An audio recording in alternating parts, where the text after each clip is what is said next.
ഗണപതി ഉപാസന എന്ന് പറഞ്ഞാൽ നമ്മുടെ ജീവിതത്തിൻ്റെ ഭാഗമായി മാറ്റാമെങ്കിൽ അത് വളരെ ഗംഭീരമാണ്. അപ്പോൾ അതുകൊണ്ട് തന്നെ ഭഗവാന്റെ ദ്വാദശ നാമം, 12 നാമം ഞാനത് പറഞ്ഞു തരാം, എഴുതി കാണിക്കാം. തെറ്റാതെ ഒരു 12 പ്രാവശ്യം എല്ലാ ദിവസവും ജപിക്കാം. രാവിലെ വൈകുന്നേരം ഒന്നൊരു ചോദ്യമില്ല.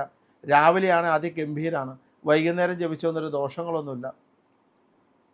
എന്നിട്ടൊരു 12 ഏത്തേങ്കട ഇടുക, അതിഗംഭീരവും.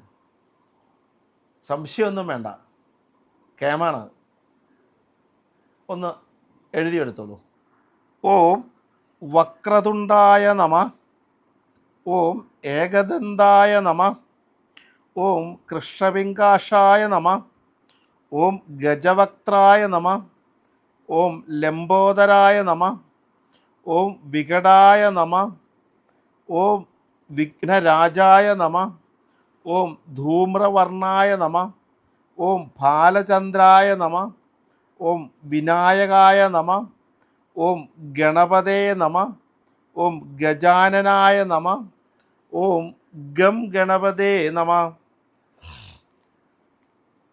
ഇപ്പം ഈ പറഞ്ഞത് 12 നാമങ്ങൾ ഭഗവാന്റെ അതിശക്തമായി നിൽക്കുന്ന ദ്വാദശനാമമാണ്. എല്ലാ ദിവസവും 12 ജപിക്കാം.